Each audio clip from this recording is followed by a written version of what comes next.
Is there a cure for tinnitus in 2022? No, there isn't, and that should be the end of the video.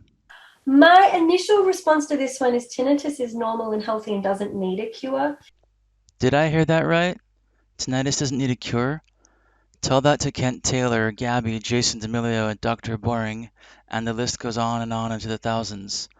Oh wait, you can't tell them because they're dead, and they lost their lives to suffering of this condition, mostly due to research being stunted by people like you saying it doesn't need a cure.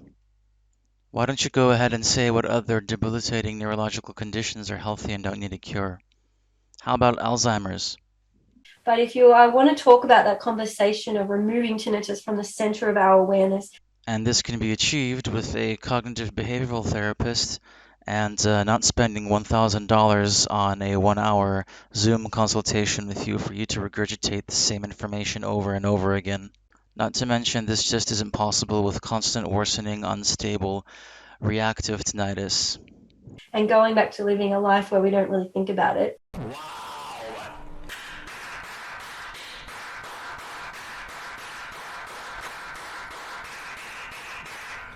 Not to mention, this just isn't possible with constant worsening, unstable, reactive tinnitus. And healthy, normal body sounds come and go with no big deal of no big deal of no big deal. Approaching slowly and easily. If we talk about that as a version of cure, I still think cure is the wrong word, but certainly resolution. I would say Neuroplasticity. There it is, the legendary word of quacks.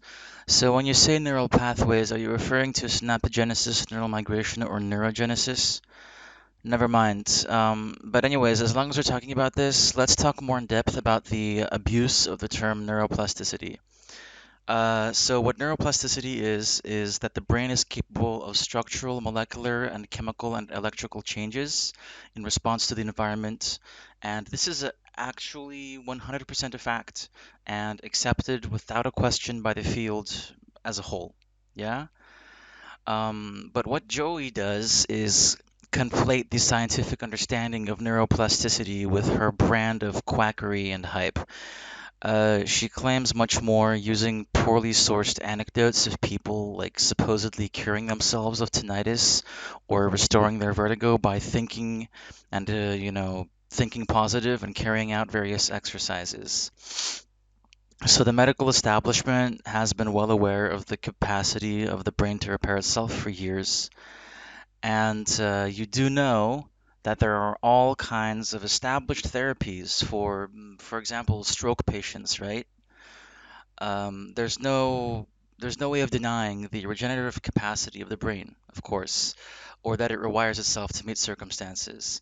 But quacks like Joey rely on misrepresenting the known science to make standard treatment look like a miraculous consequence of their innovative and revolutionary thinking. They aren't, and to exaggerate the effects of their claims. You cannot cure tinnitus by concentrating really hard and thinking positive and or tapping your head or spinning around, just like you can't cure Parkinson's by focusing really hard. And taking the rock steady approach teaches you how to change your neural pathways so that the neural synapses that are making the tinnitus front and center and really loud in our awareness, they shift into the background where we no longer perceive the tinnitus. It's not in our. So basically, all these pretty words that you're saying is basically get used to it. Here's an introduction to the scientific book Toward a Theory of Neuroplasticity. Given the central importance of neuroplasticity, an outsider would be forgiving for assuming that it was a well-defined and that a basic universal framework served to direct current and future hypothesis and experimentation. Sadly, however, this is not the case. While many neuroscientists use the word neuroplasticity as an umbrella term, it means different things to different researchers in different subfields. In brief, a mutually agreed upon framework does not appear to exist. Now, it's really popular and trendy by these quacks to solemnly declare that a particular experience must be taken seriously because it, quote unquote, rewires the brain, despite the fact that everything we experience rewires the brain. It's like if a reporter from a crime scene saying there was movement during the incident. We haven't learned anything that we didn't already know. Neuroplasticity is common in popular culture at this point in time because mentioning the brain makes a claim about human nature seem more scientific, even if it's irrelevant. Clearly, this is nonsense, and every time you hear one of these quacks refer to neuroplasticity, ask yourself and ask them what specifically they're talking about. If they don't specify or can't tell you, they're just blowing hot air. In fact, if we banned the word, we would literally be no worse off. Every change in the brain can be referred to as neuroplasticity. Tinnitus itself is neuroplasticity. You need to look out for what it actually means. And as we're constantly learning more about the brain, the list of this is just endless, basically. All in all, don't fall for the neuroplasticity hype.